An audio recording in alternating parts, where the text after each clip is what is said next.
Bonjour les incarnés, je suis le devin chinois blanc, bienvenue dans l'unité énergétique de l'humanité tout entière. Aujourd'hui nous allons parler de l'énergie 47, épuisement, et de Cléopâtre. Je rappelle qu'il y a eu 8 Cléopâtres et que la plus connue dont on parle aujourd'hui est la 7e. Idem, puisqu'ils se sont connus, on va y venir, on va parler de César, Jules César, puisque l'historien romain Suétone nous parle de la vie des 12 Césars, nous on va parler de Jules César, et grâce aussi au grand historien grec et romain Plutarque, qui nous parle de Plutarque, qui nous parle de Cléopâtre et de César, Jules César. Bon, l'énergie 47 épuisement est composée en bas de l'eau et en haut de la brume du lac. La réunion de ces deux éléments produit la formule suivante. L'image est la formule suivante. La brume est sans eau. C'est l'image de l'épuisement. De l'eau tue de l'eau. La brume est sans eau. L'étude du jugement formule la sentence présage d'ouverture pour un être d'envergure. Présage d'ouverture pour un être d'envergure. Qu'est-ce que ça veut dire? Je vous le traduis. Dans les faits historiques, il s'agit à chaque fois, pour la personne, de devenir elle-même un être d'envergure. Qu'est-ce que c'est un être d'envergure? C'est-à-dire de s'emparer de pouvoir et de grandir au fur et à mesure des circonstances. C'est pourquoi l'étude de la grande image de cette énergie 47 épuisement, qui parle donc du rôle de la personne dans la société, formule, l'être accomplit ainsi, en sacrifiant sa vie, son mandat, fait avancer ses aspirations. Alors ça, c'est passionnant. L'être accomplit ainsi, en sacrifiant sa vie, son mandat, fait avancer ses aspirations. Bon, déjà quand on parle d'aspiration, on a la conquête, on a le pouvoir, sacrifice, on va voir jusqu'où ça va, et son mandat, on est donc bien dans l'histoire de rois et de reines, des royautés, etc. Grâce à l'étude de cette énergie 47 épuisement, on va mieux comprendre comment se déroulent fréquemment les fins de cycle de la grande histoire. On comprend mieux comment l'histoire se répète sans se répéter, à travers d'autres personnes, d'autres incarnations. Par exemple, dans l'énergie 1 du Créateur, dans l'énergie 1 du Créateur, il y a des démiurges comme Alexandre le Grand. Dans l'énergie 34 Grande Force, il y a des conquérants comme Jules César. Et dans l'énergie 47 Épuisement, il y a des fins de dynastie comme Cléopâtre. On peut multiplier les exemples. Je vous donne un exemple complet. Démiurge, conquérant et fin de conquête, épuisement. Alors, c'est le moment de vous donner ma liste des personnes qui vivent ou qui ont vécu dans cette énergie 47 épuisement. André Bourville et Danny Boone, pour moi, c'est de la photocopie. Je les adore tous les deux. Valérie Lemercier, qui pour moi est très proche de l'humour de Danny Boone, et dans le talent aussi. Et Francis Perrin, qui est toujours sur les planches, pour faire court. Ainsi que le sculpteur César Baldaccini, à qui on doit la sculpture de la remise des Césars. Bon. Repassons à l'histoire. L'histoire de France du XVIe siècle, on a Catherine de Médicis, reine de France, qui vit la fin dynastique des Valois. Dans l'histoire de France du XVIIIe siècle, il y a Louis XVI, le dernier, c'est comme ça qu'il s'appelle normalement, c'est la fin de la dynastie royale des Bourbons. Ok, la Révolution française, coupe la tête, on connaît tout ça.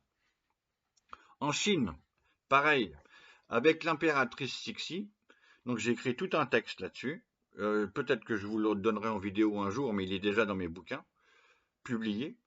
En Chine, avec l'impératrice Cixi, donc fin 19e, début 20e, s'achève la grande dynastie des Mandchous, la dynastie Qing, ainsi que plus de 2 millénaires d'empire, pour que apparaisse la première république.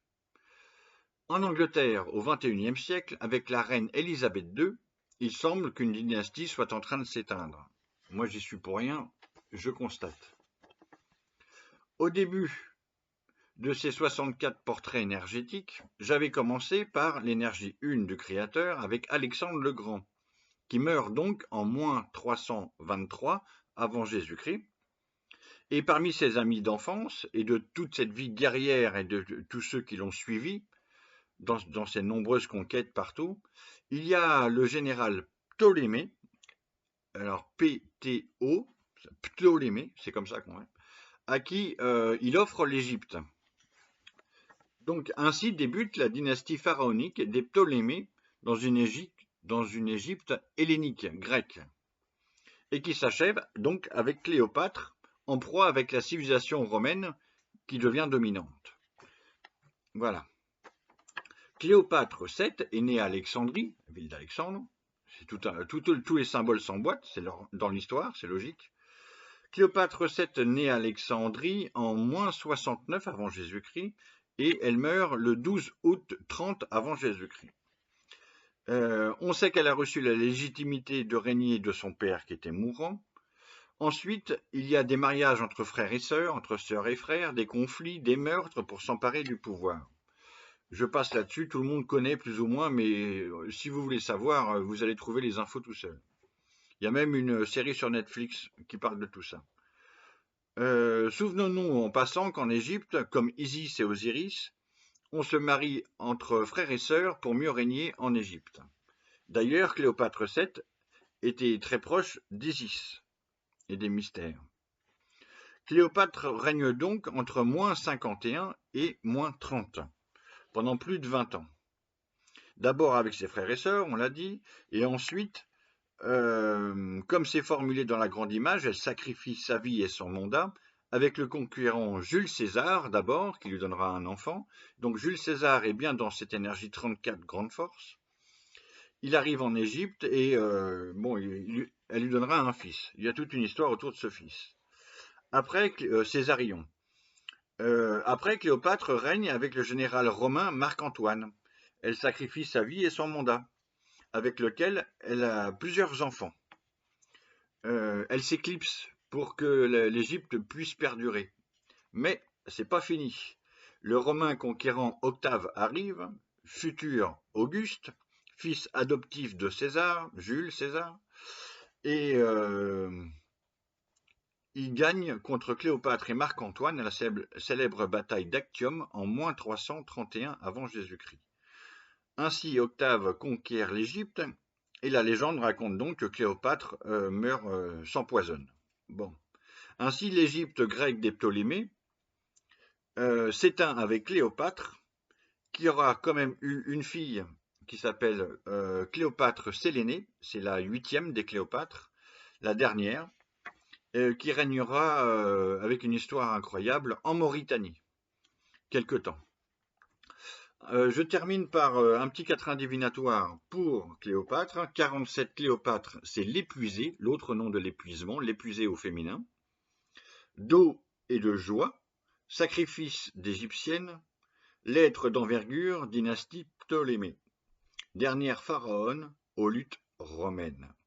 Voilà, merci et à demain.